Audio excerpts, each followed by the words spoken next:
العالمین اپنے محبوب کے تمام صحابہ سے جنت کا وعدہ فرما لیا ہے۔ رسول پاک صلی اللہ علیہ وسلم کا کلمہ پڑھنے کا تقاضا یہ ہے کہ اگر نبی کو مانے تو نبی کے صحابہ کو بھی تسلیم کرے۔ لیکن ایک طبقہ، ایک فرقہ اسی ملک میں پایا جاتا ہے جو نبی کا کلمہ تو پڑھتا ہے مگر نبی کے صحابہ کی شان میں توہین کرتا ہے، جبکہ میرے آقا سرور کونین صلی اللہ علیہ وسلم نے ارشاد فرمایا اصحابی کالنجوم بأیہم اقتدیتم اہتدیتم، یعنی میرے صحابہ ستاروں کی طرح سے ہیں، تم ان میں سے جس کی پیروی کرو گے اللہ تبارک و تعالیٰ تمہیں ہدایت دے گا۔ اور آقا کریم صلی اللہ علیہ وسلم آگے ارشاد فرماتے ہیں لا تسبوا اصحابی، اے لوگوں میرے صحابہ کی شان میں تم کوئی غلط بات استعمال مت کرنا۔ اور آگے فرماتے ہیں اگر تمہیں کا کوئی آدمی احد پہاڑ کے برابر سونا خرچ کر دے اور میرا صحابی اللہ کی راہ میں کھجور کی ایک گٹھلی خرچ کر دے تو تمہارا احد پہاڑ کے برابر سونا خرچ کرنا ہمارے صحابی کے اس کھجور کی گٹھلی اللہ کی راہ میں خرچ کرنے کا مقابلہ نہیں کر سکتی ہے۔ اب نبی کریم صلی اللہ علیہ وسلم کے کلمہ پڑھنے کا تقاضا یہ ہے کہ اگر نبی کو مانے تو نبی کے صحابہ کو بھی تسلیم کرے۔ ایک موقع پر میرے آقا سرور کونین صلی اللہ تعالی علیہ وسلم نے ارشاد فرمایا تھا انی لا اری الفتنۃ تقوی خلال بیوتکم کوقع المطر۔ ایک موقع پہ میرے آقا سرور کونین صلی اللہ علیہ وسلم نے فرمایا میں فتنوں کی ایسی بارش دیکھ رہا ہوں اور وہ فتنے اتنی تیزی سے تمہارے گھروں پر اتر رہے ہیں جیسے کہ بارش کے قطرے تمہارے گھروں پر اتر رہے ہیں۔ آج ہماری آنکھیں دیکھ رہی ہیں، ہمارے کان سن رہے ہیں، روزانہ کوئی نہ کوئی ناہنجار، کوئی نہ کوئی بدبخت ہمارے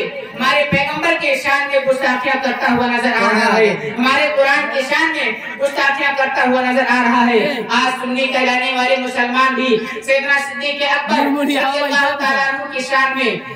توہین کرتے ہوئے نظر آتے ہیں، جبکہ جمعہ کے دن خطیب اپنے خطبے میں کہتا ہے ان افضل البشری بعد الانبیاء بالتحقیق سیدنا و مولانا امیر المؤمنین ابی بکر صدیق، یعنی نبیوں کے بعد انسانوں میں اگر سب سے زیادہ مرتبہ کسی کا ہے تو سیدنا صدیق اکبر کا ہے۔ سنی کہلانے والے مسلمان جمعہ کے دن خطبہ سننے کے باوجود آج سیدنا صدیق اکبر کی شان میں توہین کرتے ہوئے نظر آتے ہیں۔ اور ایک فرقہ اسی ملک میں پایا جاتا ہے جو نبی کا کلمہ تو پڑھتا ہے مگر نبی کریم صلی اللہ علیہ وسلم کے اہل بیت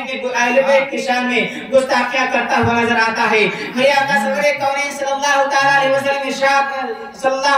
نے ارشاد فرمایا مثل اہل بیتی کسفینۃ نوح من تخلف عنها فقد غرق ومن رکبها فقد نجا۔ میرے آقا سرور کونین صلی اللہ علیہ وسلم نے ارشاد فرمایا میری اہل بیت نوح علیہ السلام کی کشتی کی طرح سے ہے، جو اس میں سوار ہوگا نجات پا جائے گا اور جو اس میں سوار نہیں ہوگا غرق ہو جائے گا۔ یہ پاک صلی اللہ علیہ وسلم نے اپنے صحابہ کے اپنے اہل بیت کی عظمت ہم سے بیان فرمائی اور بالخصوص حسنین کریمین رضوان اللہ تعالی علیہم اجمعین کے بارے میں ارشاد فرمایا الحسن والحسین سیدہ شباب اہل جنہ، یعنی حسن اور حسین یہ جنتی جوانوں کے سردار ہیں، یہ جنتی جوانوں کے سردار ہیں۔ لیکن اسی ملک میں ایک پایا جاتا ہے جو نبی کریم صلی اللہ علیہ وسلم کی اہل بیت کی شان میں گستاخیاں نظر آتا ہے۔ اپنی تقریر میں یہ کہتا ہے کہ حسین غلطی پر تھے، انہیں کربلا جانے کی ضرورت کیا تھی، وہ گئے تھے تو دین بچانے کے لیے نہیں بلکہ اپنا اقتدار بچانے کے لیے گئے تھے۔ ایک طبقہ اسی ملک میں پایا جاتا ہے۔ اب بتائیے نبی کا کلمہ پڑھنے کا تقاضا یہ ہے کہ اگر نبی کو مانے تو نبی کے اہل بیت کو بھی تسلیم کرے۔ ایک طبقہ اسی ملک میں پایا جاتا ہے جو